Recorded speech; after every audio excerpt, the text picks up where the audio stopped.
नमस्कार, मैं अफजाज शेखर आजाद और आप देख रहे हैं नवभारत टाइम्स। भारत के ऑपरेशन सिंदूर सीज फायर के बाद अमेरिका के राष्ट्रपति डोनाल्ड ट्रंप क्रेडिट लेने का कोई भी मौका नहीं छोड़ रहे हैं।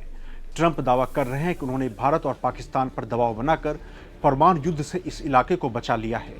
उन्होंने कश्मीर मुद्दे के समाधान के लिए एक तरह से मध्यस्थता का भी ऑफर दे डाला। भारत ने कभी भी कश्मीर विवाद में तीसरे पक्ष की मध्यस्थता को स्वीकार नहीं किया है। ट्रंप के इस ऑफर के बाद भारत ने ट्रंप के सीज फायर कराने के दावे की हवा निकाल दी और यह भी कह दिया कि कश्मीर एक द्विपक्षीय मुद्दा है। पहलगाम आतंकी हमले के बाद ऑपरेशन सिंदूर के दौरान जहां चीन और तुर्की पाकिस्तान के साथ खड़े रहे, वहीं अमेरिका और अन्य क्वाड देश केवल बयान देते रह गए। यही नहीं, ट्रंप ने तो आतंकवाद से पीड़ित भारत को आतंकिस्तान बन चुके पाकिस्तान के बराबर दिखाने की कोशिश की। इस पूरे मामले में रूसी राष्ट्रपति व्लादिमीर पुतिन के गुरु कहीं जाने वाले अलेक्जेंडर दुगिन ने अमेरिका समेत क्वाड देशों को फटकार लगाई है। दुगिन ने सोशल मीडिया प्लेटफॉर्म एक्स पर एक पोस्ट में करके कहा कि क्वाड ने असली संकट के दौरान भारत की मदद नहीं की। अमेरिका ने केवल यही सलाह दी कि संघर्ष को बंद करें। क्या यह सहयोगी है? आपको बता दें कि क्वाड में अमेरिका के अलावा जापान और ऑस्ट्रेलिया भी हैं जो चीन के दादागिरी का सामना कर रहे हैं। वहीं चीन खुलकर पाकिस्तान की मदद कर रहा है। चीन ने ही पाकिस्तान को जेट-10C फाइटर जेट और PL-15 जैसी हवा से हवा में मार करने वाली मिसाइलें दी।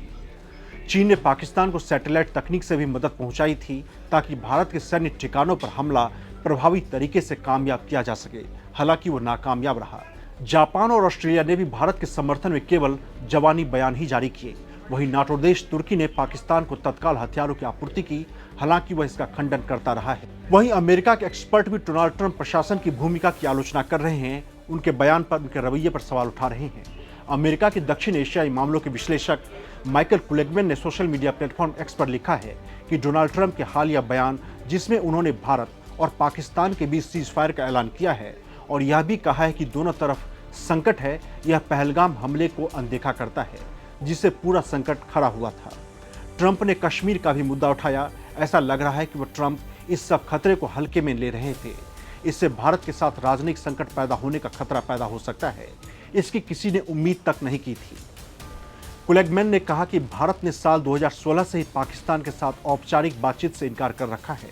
उस समय प्रधानमंत्री मोदी की पाकिस्तान यात्रा के बाद भारत के पठानकोट एयरबेस पर आतंकवादी हमला हुआ था। इसके बाद भारत ने साल 2019 में अनुच्छेद 370 को खत्म कर दिया और साफ कह दिया कि अब जम्मू कश्मीर पर कोई बातचीत नहीं होगी। भारत के हालिया कदमों ने इस रुख को और मजबूत ही किया है। उन्होंने कहा कि अमेरिका का दावा है कि भारत और पाकिस्तान में बातचीत होने वाली है। ट्रंप ने कश्मीर समस्या का समाधान निकालने की बात कही है, लेकिन इस जटिल और संवेदनशील मुद्दे पर भारत और अमेरिका की राय बिल्कुल अलग अलग है। अमेरिकी विश्लेषक ने कहा है कि भारत और अमेरिका के बीच रिश्ते में उतार चढ़ाव आते रहे हैं, लेकिन इस बार जो हुआ है वह काफ़ी चौंकाने वाला है। अब इसे ठीक करने की भी ज़रूरत है। वहीं भारतीय विश्लेषकों का कहना है कि भारत के लिए पिछले कुछ दिन काफ़ी कठिन रहे हैं। भारत को अकेले ही आतंकवाद के खिलाफ इस लड़ाई को लड़ने के लिए मजबूर होना पड़ा है। अमेरिका और चीन भले ही रणनीतिक प्रतिद्वंदी रहे हों, लेकिन वे पाकिस्तान पर एक साथ आते दिखे। आपको बता दें कि ऐतिहासिक रूप से अमेरिका ने हमेशा पाकिस्तान को पाला पोसा है। यही नहीं, अमेरिका पाकिस्तान की F-16 फाइटर जेट को अपग्रेड तक करता रहता है। पाकिस्तान आज भी अमेरिका का गैर नाटो सहयोगी देश है। इस बीच अमेरिका ने कहा है कि वह भारत और पाकिस्तान के बीच सीधे संवाद को प्रोत्साहित करता है और शांति का रास्ता चुनने के लिए प्रधानमंत्री नरेंद्र मोदी और पाकिस्तान के प्रधानमंत्री शहबाज शरीफ की सराहना करता है। भारत और पाकिस्तान के बीच 4 दिन तक जारी रहे ड्रोन और मिसाइल हमलों के बाद दोनों देशों के बीच सैन्य संघर्ष समाप्त करने के लिए शनिवार को सहमति बनी थी। भारत सरकार के सूत्रों का कहना है कि दोनों देशों के सैन्य अभियान महानिदेशकों यानी DGMO के बीच बातचीत के बाद सैन्य कार्रवाई रोकने पर सहमति बनी और इसमें कोई भी तीसरा पक्ष शामिल नहीं था। अमेरिकी विदेश मंत्रालय के प्रधान उप प्रवक्ता थॉमस पिगॉट ने मंगलवार को एक प्रेस कॉन्फ्रेंस में कहा, हम भारत एवं पाकिस्तान के बीच संघर्ष विराम का स्वागत करते हैं और शांति का रास्ता चुनने के लिए प्रधानमंत्री मोदी और शहबाज शरीफ की सराहना करते हैं।